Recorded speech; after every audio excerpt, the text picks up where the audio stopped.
আজি লৈ আহিছোঁ এটি বিশেষ ৰেচিপি নৰসিংহ পাতৰ সৈতে মাছৰ ৰেচিপি। সকলোৱে জানে ইয়াৰ বেনিফিট কিমান ভাল নৰসিংহ পাত আমাৰ চুলিৰ কাৰণে আমাৰ শৰীৰৰ কাৰণে। বলক আৰম্ভ কৰোঁ। এয়া মাছ লৈ লৈছোঁ ভাজিবলৈ।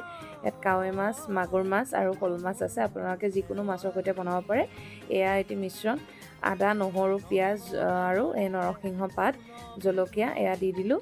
তাৰপিছত এই মাছ ভজা তেলতে পিঁয়াজ, নহৰু, শুকান জলকীয়া আৰু তেজপাত দি পেলাই ভাজি লৈ তাতে নিমখ হালধি দি আলু অকণমান দি ভাজি লৈছোঁ আৰু লগতে এই মিশ্ৰণটো নৰসিংহ পাতৰ এইখিনি দি পেলাই পানীখিনি শুহি যোৱালৈকে ভাজি লৈছোঁ। তাৰপাছত জালুকৰ গুড়ি দি অকণমান ভাজি তাৰপাছত পানী ব্যৱহাৰ কৰিছোঁ আৰু লগতে মাছখিনি দি দিছোঁ। আৰু এয়া উতলি আহিলে নহয়, এই উতলি অহাৰ পাছতে আমি পিঠাগুড়ি ব্যৱহাৰ কৰিছোঁ আৰু পিঠাগুড়িটো দিলে অকণমান ঠিক হয়।